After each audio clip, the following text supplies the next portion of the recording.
Hi friends, welcome to Sriram Rajesh Hindupur channel. ఈరోజు హిందూపురంలోని లక్ష్మీపురం శ్రీ గాయత్రీదేవి దేవస్థానము ప్రాంగణంలో శృంగేరి శారదా పీఠాధిపతులు శ్రీ శ్రీ విధుశేఖర భారతి మహాస్వామి విచ్చేసినారు.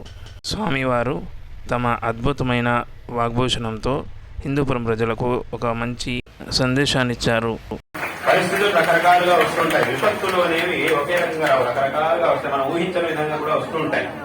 కానీ మనం ఏం చేయాలంటే ఆ పరిస్థితి వచ్చినప్పుడు, విపత్కరమైనటువంటి పరిస్థితి వచ్చినప్పుడు అయ్యో ఇలా వచ్చేసింది, ఇంకంతా అయిపోయింది, ఇంకా మనం ఏం చేయలేము అనుకోకుండా, ఈ విపత్కరమైన పరిస్థితి కాదు కదా, ఇంకా దీనికంటే 10 ఎక్కువ పరిస్థితి వచ్చినా కూడా నేను కాపాడుకోవడానికి నేను తయారుగా ఉన్నాను, నా ధర్మాన్ని నేను కాపాడుకోవడానికి తయారుగా ఉన్నాను అని మనం తయారవ్వాలి తప్ప ఈ రకంగా మనం ఇంకా దార్ఢ్యాన్ని పెంచుకోవాలి తప్ప ఆ పరిస్థితిని చూసి ఎప్పుడు కూడా మనం విచలితం కాకూడదు.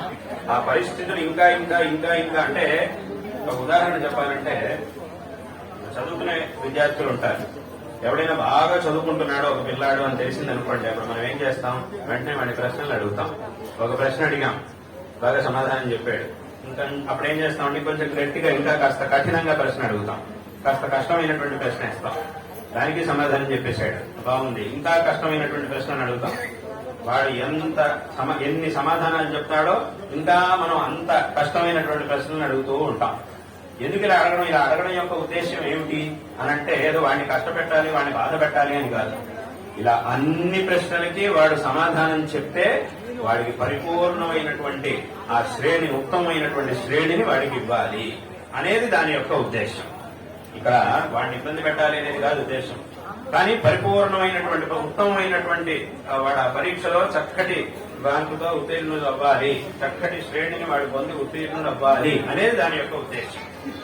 కాబట్టి చివరిగా వాడు అన్ని ప్రశ్నలకి సమాధానం చెప్పేశాడు అని అంటే అప్పుడు వాడికి ప్రథమ శ్రేణి, అత్యుత్తమమైనటువంటి శ్రేణిని ఇస్తాం. దాంతో వాడు ఆ పరీక్షలో చక్కగా ఉత్తమమైనటువంటి శ్రేణిలో ఉత్తీర్ణుడు అవుతాడు. కాబట్టి ఇక్కడ దీని యొక్క ఉద్దేశం ఏమిటి అనంటే, వాడిని ఇంకా ఇంకా ఇంకా ఇంకా దృఢంగా చేయడం. ఆ విద్యార్థి ఎవరైతే ఉన్నాడో వాడిని దృఢంగా చేయడం అనేది ఈ ప్రశ్నలు అడగడం యొక్క ఉద్దేశం. ఎవడైతే ఏమి చదువుకోడో, వాడేమి చదువుకునేది లేదు, ఏమీ లేదు అన్నప్పుడు అప్పుడు వాడి ప్రశ్నగా అడగం. చదువుకుని వాడు అడిగినా వాడికి చెప్పడు కాబట్టి మనకు తెలుసు, వీడిని అడగడమే వ్యర్థం అని మనకు తెలుసు. కాబట్టి మనం అడిగే ప్రయత్నమే చెయ్యం. కాబట్టి ఇక్కడ అడగడం యొక్క ఉద్దేశం అయితే ఏమవుతుంది, వీడు పరిపూర్ణమైన వాటిలోంచి ప్రసిద్ధంగా మనం దశావతారాలను చెప్తూ ఉంటాం.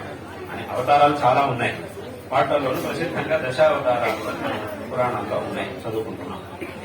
ఇక్కడ ఈ దశావతారాలు ఒక్కొక్క అవతారం యొక్క ఉద్దేశ్యం ఏమిటి అనంటే ధర్మోద్ధరణ, ధర్మ సంరక్షణమే భగవంతుడి యొక్క ఉద్దేశం. ప్రతి అవతారం ఏ విధంగా భగవంతుడు అవతరించినా కూడా ధర్మ సంరక్షణ అనేదే భగవంతుడి యొక్క ఉద్దేశం. అవతారాలు మాత్రం 10 ఎందుకు, 10 ఇంకా ఎక్కువ, ఇన్ని అవతారాలు ఎందుకు, ఒకే అవతారం సరిపోతుంది కదా అనంటే ఇక్కడ ఉద్దేశం ఒకటే.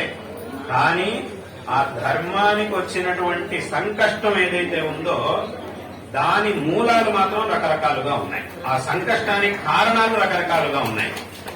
కాబట్టి ఏమైంది అనంటే, ఒక్కొక్క సందర్భంలోనూ వచ్చినటువంటి సంకష్టాన్ని పరిహరించడం కోసం భగవంతుడు ఒక్కొక్క రూపంలో మన ముందుకు వచ్చాడు.